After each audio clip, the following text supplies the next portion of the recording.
Shalom, perkenalkan nama saya Natasha Tiranda dari kelas NIM genap. Di sini saya akan menjelaskan pemahaman saya tentang struktur atom dan konfigurasi. Yang pertama yang akan saya jelaskan yaitu perkembangan teori atom, di mana yang pertama itu teori atom Dalton, di mana perkembangan mengenai teori atom diawali oleh John Dalton yang mengungkapkan pendapat awalnya mengenai atom pada tahun 1803. Dalam hal ini, teori yang dikemukakan oleh Dalton didasarkan pada dua hukum, yaitu hukum pengekalan massa atau hukum Lavoisier dan hukum susunan tetap atau hukum Proust. Yang kedua itu partikel dasar penyusun atom. Yang pertama itu proton, di mana proton sendiri adalah partikel penyusun atom yang bermuatan positif dan memiliki massa sebesar massa hidrogen atau bisa dituliskan dalam 1836 kali lebih berat dari elektron. Nah, di proton juga ini berada jauh dalam inti atom sehingga tidak dapat terganggu oleh partikel luar atom. Hal itu menyebabkan proton adalah subpartikel atom yang stabil. Sedangkan neutron sendiri dihasilkan dari chemistry libre text, yaitu neutron adalah subpartikel atom yang tidak memiliki muatan atau bersifat netral. Hanya atom hidrogen saja yang tidak memiliki neutron. Sedangkan elektron adalah subpartikel atom bermuatan listrik negatif dan paling ringan di antara subpartikel lainnya.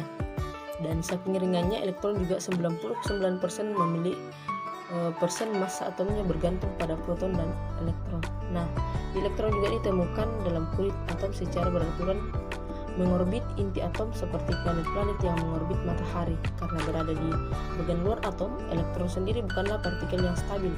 Elektron dapat lepas ataupun berpindah ke atom lain membentuk reaksi kimia. Nah, yang berikut yaitu unsur dan nomor atom. Di sini ada beberapa unsur, yaitu actinium dengan lambang Ac dengan nomor atom 89, dan yang kedua aluminium dengan lambang Al dengan nomor 13, dan yang seterusnya americium atau Am dengan nomor atom 95, yang seterusnya antimo atau stibium dengan lambang Sb dengan nomor atom 51, dan yang selanjutnya argentum atau perak dengan lambang Ag dengan nomor atom 47, dan yang terakhir argon atau dengan lambang Ar dengan nomor atom 18. Dan yang berikutnya bilangan kuantum, di mana bilangan kuantum sendiri adalah bilangan yang menggambarkan kedudukan suatu elektron dalam model atom mekanika kuantum yang dicetuskan oleh Erwin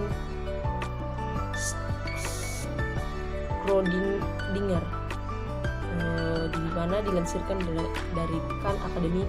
Model atom mekanika kuantum berangkat dari hipotesis Louis de Broglie dan prinsip ketidakpastiannya itu Heisenberg. Model atom mekanika kuantum adalah model atom yang paling diyakini karena bisa menjelaskan sifat-sifat atom secara gamblang. Dalam model mekanika kuantum, atom dapat dianalogikan sebagai tata surya. Matahari adalah inti atom yang terdiri dari proton, neutron, sedangkan planet-planet yang mengelilinginya adalah elektron. Nah, di bilangan kuantum ini dibagi juga menjadi beberapa, yaitu bilangan kuantum utama dengan lambang huruf N yang menyatakan tingkat energi, dan yang berikutnya bilangan kuantum asimut atau momentum sudut dengan lambang L yang menyatakan bentuk orbital. Bilangan kuantum magnetik atau dengan lambang M yang menyatakan orientasi orbital dalam ruang 3 dimensi. Dan yang terakhir itu bilangan kuantum spin atau dengan huruf S yang menyatakan spin elektron pada sebuah atom. Nah, di sini juga ada yang namanya materi selanjutnya itu konfigurasi elektron, di mana dalam fisika atom atau kimia kuantum, konfigurasi elektron adalah susunan elektron pada sebuah atom, molekul atau struktur fisik lain. sama seperti partikel elementer lainnya. Elektron patuh pada hukum mekanika kuantum dan menampilkan sifat-sifat bak partikel maupun bak gelombang secara formal. Keadaan kuantum elektron tertentu ditentukan oleh fungsi gelombangnya, yaitu sebuah fungsi ruang dan waktu yang bernilai kompleks. Menurut interpretasi mekanika kuantum Copenhagen, posisi sebuah elektron tidak bisa ditentukan kecuali setelah adanya aksi pengukuran yang menyebabkannya untuk bisa dideteksi. Probabilitas aksi pengukuran akan mendeteksi sebuah elektron pada titik tertentu pada ruangan adalah proporsional terhadap kuadrat nilai absolut fungsi gelombang pada titik tersebut. Nah, di sini juga saya telah membuat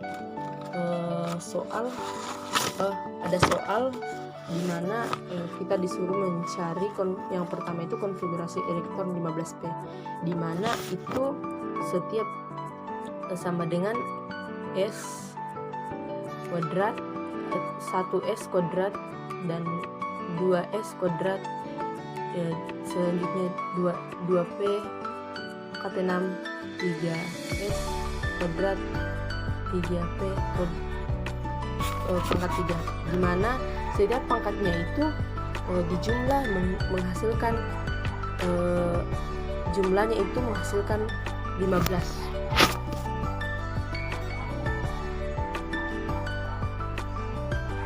Nah, mungkin begitu kira-kira penjelasan dari materi soal yang saya